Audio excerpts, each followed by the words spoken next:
بسم اللہ الرحمن الرحیم۔ لاکھوں کروڑوں درود و سلام حضرت محمد صلی اللہ علیہ وآلہ وسلم پر اور آپ کی آل پاک پر۔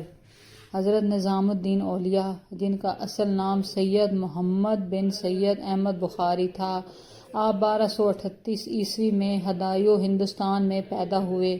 آپ کے والد کا نام سید احمد بخاری تھا، جو علم و تقوی میں معروف تھے، اور والدہ کا نام بی بی زلیخا تھا، جو نہایت نیک سیرت خاتون تھی۔ حضرت نظام الدین اولیاء کے خاندان کا تعلق سید گھرانے سے تھا، اور یہ خاندان نیکوکاروں اور عبادت گزاروں میں شمار ہوتا تھا۔ حضرت نظام الدین اولیاء کے بچپن میں ہی ان کے والد کا انتقال ہو گیا، جس کے بعد ان کی پرورش ان کی والدہ نے بڑی محبت سے کی۔ بی بی زلیخا نے حضرت نظام الدین اولیاء کے دل میں اللہ اور رسول اللہ صلی اللہ علیہ وآلہ وسلم کی محبت اور دین کی خدمت کا جذبہ بیدار کیا۔ چھوٹی عمر میں ہی آپ پر عبادت، ذکر و فکر اور علم کی طلب نمایاں تھی۔ ایک بار کا واقعہ ہے کہ حضرت نظام الدین اولیاء اپنی والدہ سے پوچھنے لگے کہ ماں، دنیا میں سب سے زیادہ کیا چیز ہے؟ تو ان کی والدہ نے جواب دیا کہ بیٹا، سب سے قیمتی چیز اللہ سے محبت ہے۔ اس بات نے آپ کے دل پر بہت ہی اثر ڈالا، اور اس کے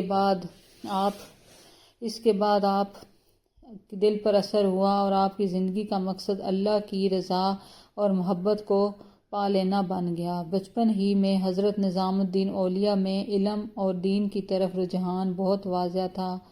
آپ نے اپنی ابتدائی تعلیم ہدایوں میں حاصل کی اور بعد میں دہلی کا رخ کیا، جہاں علم، دین، تصوف کی تعلیمات سے فیضیاب ہوئے۔ حضرت نظام الدین اولیاء کی جوانی کے واقعات علم اور معرفت، عبادت و ریاضت اور اللہ کی محبت میں انہماک کی مثال ہیں۔ آپ کی جوانی کا بیشتر حصہ دلی میں گزرا، جہاں آپ نے باقاعدہ تعلیم حاصل کی اور اپنے علم و عرفان میں اضافہ کیا۔ دلی اس وقت علمی روحانی سرگرمیوں کا مرکز تھا، اور یہاں مختلف اولیاء اور علماء کرام موجود تھے، جن سے آپ نے استفادہ کیا۔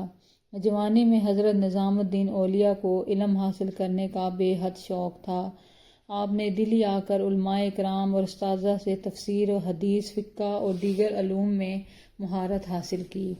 آپ کے استادوں میں مولانا علاء الدین، جو دلی کے مشہور عالم تھے، آپ سے بھی حاصل کی، جن سے آپ نے خاص طور پر تعلیم حاصل کی۔ حضرت نظام الدین اولیاء کی سادگی اور عاجزی کے سبب لوگ آپ کی عزت کرتے تھے اور آپ سے محبت کرتے تھے۔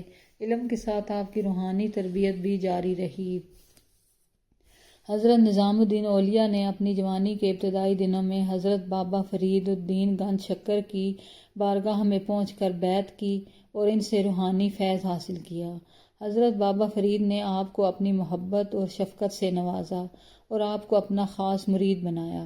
بابا فرید کی خدمت میں حضرت نظام الدین اولیاء نے اپنے آپ کو علم و معرفت کے زیور سے آراستہ کیا اور روحانیت کے اعلیٰ مراتب طے کیے۔ بابا فرید نے آپ کو محبوب الہی کا لقب دیا۔ حضرت نظام الدین اولیاء کی جوانی میں ہی دنیا سے بے رغبتی فکر کا جذبہ نمایاں تھا۔ آپ اپنی ضرورتوں کو کم سے کم رکھتے اور فکر کو پسند کرتے تھے۔ حضرت نظام الدین اولیاء کے پاس اکثر دنیاوی آسائشیں نہیں تھیں، لیکن پھر بھی آپ ہمیشہ خوش و خرم رہتے تھے اور اپنے گرد و نواح کے لوگوں کی مدد کرتے تھے۔ آپ کا خیال تھا کہ دنیا چیزیں عارضی ہیں اور اصلی سکون اللہ تعالیٰ کی محبت ہے۔ حضرت نظام الدین اولیاء اپنی جوانی میں رات کو عبادت میں مصروف رہتے اور دن میں روزے رکھتے تھے۔ آپ کا معمول تھا کہ رات بھر نماز، تلاوت اور ذکر اذکار میں گزار دیتے اور صبح فجر کی نماز کے بعد تھوڑا سا آرام فرماتے۔ آپ کے زہد و عبادت کا یہ عالم تھا کہ لوگ آپ کو دیکھ کر دین کی طرف راغب ہوتے اور آپ کی پیروی کرنے کی کوشش کرتے۔ حضرت نظام الدین اولیاء نے اپنے قول و عمل سے لوگوں کے دلوں کو جیت لیا۔ آپ لوگوں کی خدمت کو اپنا فرض سمجھتے تھے اور ہر کسی کی مدد کے لیے ہمیشہ تیار رہتے تھے۔ لوگ آپ کے پاس اپنے دکھ درد لے کر آتے اور آپ کے کلام اور دعاؤں سے تسکین پاتے۔ آپ نے اپنی زندگی میں کئی لوگوں کو صحیح راہ پر گامزن کیا اور ان کی زندگیوں میں خوشیوں کا سبب بنے۔ آپ حضرت نظام الدین اولیاء اپنے قول و عمل میں لوگوں کے دلوں کو جیت لیتے تھے۔ حضرت نظام الدین اولیاء کی جوانی کی یہ داستان ہمیں بتاتی ہے کہ کس طرح ایک انسان اپنی محنت، عبادت اور فکر سے اللہ کی محبت حاصل کر سکتا ہے اور لوگوں کے دلوں میں اپنی جگہ بنا سکتا ہے۔ حضرت نظام الدین اولیاء ہمیشہ بادشاہوں اور دنیاوی حکمرانوں سے دور رہتے تھے اور کبھی ان سے تعلق قائم کرنے کی کوشش نہیں کرتے تھے۔ ایک بار سلطان علاؤ الدین خلجی نے آپ کو ملاقات کی دعوت دی اور بہت سے تحائف پیش کیے، مگر حضرت نظام الدین اولیاء نے ان تحائف کو قبول نہیں کیا اور بادشاہ کو پیغام بھیجا کہ ہمارا اور بادشاہوں کا راستہ الگ الگ ہے، ہم ان سے تعلق نہیں رکھتے۔ اس واقعے سے پتہ چلتا ہے کہ آپ دنیاوی جاہ و جلال سے بے نیاز تھے اور صرف اللہ کی محبت میں مہو رہتے تھے۔ یہ واقعہ اس وقت کا ہے جب غیاث الدین تغلق، جو دہلی کا حکمران بننا چاہتا تھا، حضرت نظام الدین اولیاء سے بدظن ہو گیا تھا اور اس نے دلی واپس آ کر حضرت کو سزا دینے کا ارادہ کیا، مگر جب لوگوں نے یہ بات حضرت نظام الدین اولیاء کو بتائی تو آپ نے صرف اتنا کہا کہ ہنوز دلی دور است، ابھی دلی دور ہے۔ جب غیاث الدین دلی واپس آنے لگا تو راستے میں اس کا تختہ پلٹ گیا اور وہ جان سے ہاتھ دھو بیٹھا۔ یہ واقعہ حضرت نظام الدین اولیاء کی کرامتوں اور اللہ کی طرف سے ان کی حفاظت کی علامت ہے۔ حضرت نظام الدین اولیاء نے اپنی زندگی میں محبت، امن اور بھائی چارے کا پیغام دیا۔ آپ کے دربار پر ہر ذات، ہر مذہب کے لوگ آتے تھے۔ آپ سب کو مساوی محبت دیتے تھے۔ آپ کا یہ قول محبت سب کے لیے اور نفرت کسی کے لیے نہیں، یہ قول بہت مشہور ہوا اور آج تک اس کو لوگ یاد کرتے ہیں۔ اس قول کی وجہ سے لوگوں میں آپ کے لیے بے پناہ عقیدت پیدا ہو گئی اور ہر کوئی آپ کے پاس آ کر اپنی تکالیف کا حل تلاش کرتا تھا۔ حضرت نظام الدین اولیاء اور حضرت امیر خسرو کی دوستی اسلامی تاریخ میں مشہور ہے۔ امیر خسرو حضرت نظام الدین اولیاء کے محبوب مرید تھے اور ان کے بغیر آپ کا دل نہیں لگتا تھا۔ ایک بار امیر خسرو سفر سے واپس آئے اور حضرت نظام الدین اولیاء کی خدمت میں حاضر ہوئے۔ آپ نے ان کی محبت اور خلوص کو بہت سراہا۔ حضرت امیر خسرو کا کہنا تھا کہ اگر مجھ سے کوئی خوبی یہ ہے تو وہ میرے مرشد حضرت نظام الدین اولیاء کی تربیت کا اثر ہے۔ حضرت نظام الدین اولیاء کا دربار ہر وقت لوگوں کے لیے کھلا رہتا تھا اور وہاں روزانہ لنگر تقسیم کیا جاتا تھا۔ ایک بار ایسا ہوا کہ لنگر کا سامان ختم ہو گیا، مگر حضرت نے اپنے خادموں کو حکم دیا کہ لوگوں کو بھوکا نہ جانے دیں۔ کہتے ہیں کہ اسی وقت ایک شخص اللہ کی رضا کے لیے بہت سا غلہ لے کر پہنچ گیا اور اس کے بعد حضرت نظام الدین اولیاء کے دربار میں کبھی لنگر کی کمی نہیں ہوئی۔ یہ واقعہ ان کی سخاوت اور لوگوں سے محبت کی علامت ہے۔ حضرت نظام الدین اولیاء نے اللہ سے دعا کی تو وہ شخص معجزانہ طور پر دیکھنے لگ گیا۔ اس واقعے کے بعد لوگ آپ کو گنج بخش کہنے لگے، یعنی وہ جو خزانہ بانٹتا ہے۔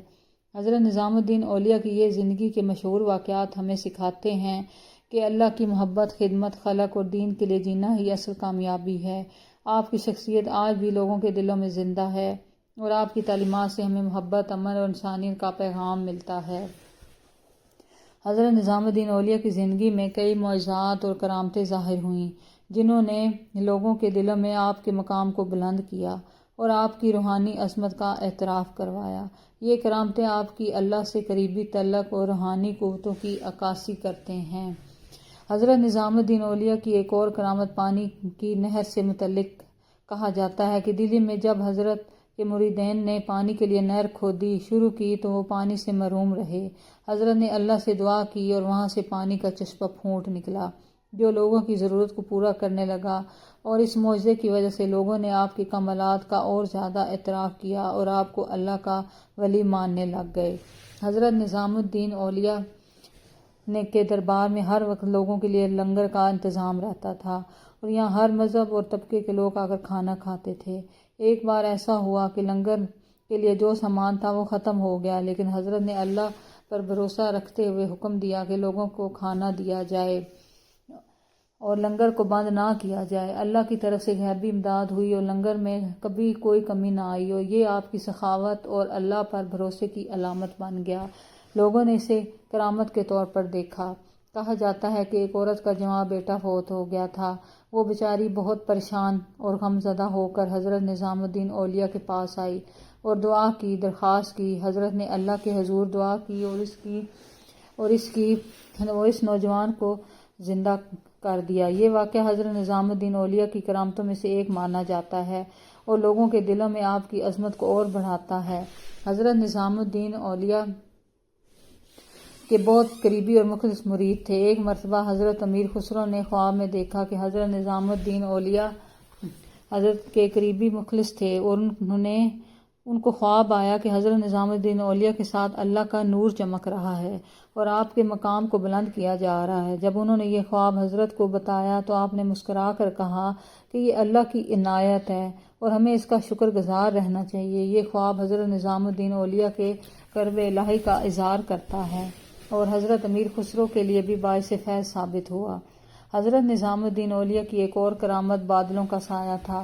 جب آپ کسی لمبے سفر پر نکلتے تو اللہ کے حکم سے بادل آپ کے سر پر سایہ کر لیتے تاکہ دھوپ کی شدت سے بچا جا سکے۔ لوگوں نے اس کرامت کو اپنی آنکھوں سے دیکھا اور اللہ کے اس ولی کی عظمت کو محسوس کیا۔ بادلوں کا یہ سایہ حضرت نظام الدین اولیاء کی روحانی طاقت اور اللہ کی طرف سے خصوصی کرم کی علامت سمجھا جاتا ہے۔ ایک مرتبہ ایک شخص جو کہ نابینا تھا حضرت نظام الدین اولیاء کی خدمت میں آیا اور بینائی کے لیے دعا کی، درخواست کی۔ حضرت نے اللہ سے دعا کی تو یہ نابینا شخص اس کو اس کی بینائی واپس مل گئی اور اس کرامت نے لوگوں کو حضرت کی روحانی عظمت پر یقین دلایا اور آپ کی خدمت میں آنے والوں کی تعداد میں مزید اضافہ ہو گیا۔ کہا جاتا ہے کہ حضرت نظام الدین اولیاء کے پاس ایک کسان آیا جو فصل کی کمی کا شکار تھا اور پریشانی میں مبتلا تھا۔ حضرت نے ایک اناج کا دانہ دیا اور اس کی دعا کی کہ اس کی زمین میں برکت ہو۔ جب اس نے اس دانے کو وہاں بویا تو اللہ کے حکم سے اس کی کھیتوں میں بے پناہ اناج پیدا ہوا اور وہ خوشحال ہو گیا۔ اس واقعے کی لوگوں نے حضرت نظام الدین اولیاء کی کرامات کے طور پر یاد کیا جاتا ہے۔ حضرت نظام الدین اولیاء اور ان کی کرامتوں نے آپ کو لوگوں کے دلوں میں بسایا اور آپ کے مقام کو اور بلند کیا۔ آپ کی زندگی کا ہر پہلو اللہ کی رضا، لوگوں کی خدمت اور دین کی اشاعت سے مزین تھا۔ آج بھی حضرت نظام الدین اولیاء کے مزار پر روز لوگوں کی بھیڑ لگی رہتی ہے جو آپ کی کرامتوں اور روحانی عظمت کی گواہی دیتے ہیں۔ حضرت نظام الدین اولیاء نے 3 اپریل 1325 کو وصال فرمایا۔ وفات کے وقت آپ کی عمر تقریباً 92 سال تھی۔ آپ کی زندگی کا یہ آخری وقت بھی عبادت و ذکر اذکار میں گزرا۔ حضرت کو اپنی وفات کے قریب ہونے کا علم تھا، اس لیے آپ نے اپنے مریدین اور عقیدت مندوں کو وصیت کی کہ وہ اللہ کی محبت اور دین کے اصولوں پر ہمیشہ کاربند رہیں۔ حضرت کی وفات کے بعد آپ کے مریدین اور عقیدت مندوں نے کو آپ دلی میں دفن کرنے کا فیصلہ کیا، جو وہ آپ کا روحانی مرکز تھا جہاں آپ نے اپنی زندگی گزاری تھی۔ حضرت نظام الدین اولیاء کا مزار دلی بھارت میں واقع ہے اور اسے حضرت نظام الدین درگاہ کہا جاتا ہے۔ یہ مزار دلی کے علاقے نظام الدین ویسٹ میں واقع ہے جو آپ کے نام سے ہی موسوم ہے۔ مزار کی عمارت بہت خوبصورت ہے، اسلامی طرز تعمیر کی عکاسی کرتی ہے۔ یہاں آنے والوں زائرین کو سکون، محبت اور روحانیت کا احساس ہوتا ہے۔ حضرت کے مزار پر ہر وقت لوگوں کا ہجوم رہتا ہے۔ دنیا کے مختلف حصوں سے لوگ یہاں آتے ہیں تاکہ حضرت کی روحانی برکات حاصل کر سکیں۔ یہ مزار صرف مسلمانوں کے لیے نہیں بلکہ ہر مذہب اور طبقے کے لوگوں کے لیے کھلا ہے۔ لوگ آپ کے مزار پر حاضری دے کر دعائیں مانگتے ہیں اور اپنی حاجات پیش کرتے ہیں۔ حضرت کے مزار پر جمعرات کی رات اور دیگر خاص مواقع پر محافل قوالی ہوتی ہے جن میں امیر خسرو کے کلام اور صوفیانہ اشعار پڑھے جاتے ہیں۔ مزار کے احاطے میں حضرت کے مریدین اور خلفاء کے بھی مزارات ہیں جن میں حضرت امیر خسرو کا مزار بھی شامل ہے جو آپ کے محبوب مرید اور مشہور شاعر تھے۔ امیر خسرو کا مزار حضرت نظام الدین اولیاء کے مزار کے قریب ہی واقع ہے اور ان دونوں کے درمیان ایک خاص روحانی تعلق ہے جسے لوگ آج بھی محسوس کرتے ہیں۔ حضرت نظام الدین اولیاء کی درگاہ پر آنے والوں کو آپ کی تعلیمات سے محبت، بھائی چارہ اور امن کا درس ملتا ہے۔ آپ کا مزار آج بھی محبت، امن اور روحانی تسکین کا مرکز ہے اور آپ کی تعلیمات کی روشنی سے لوگوں کے دلوں کو منور کرتا ہے۔ اگر آپ کو ہماری ویڈیو پسند آئے تو اس کو لائک، شیئر اور کمنٹس کریں اور ایسی ہی ویڈیو دیکھنے کے لیے ہمارے چینل کو سبسکرائب کریں۔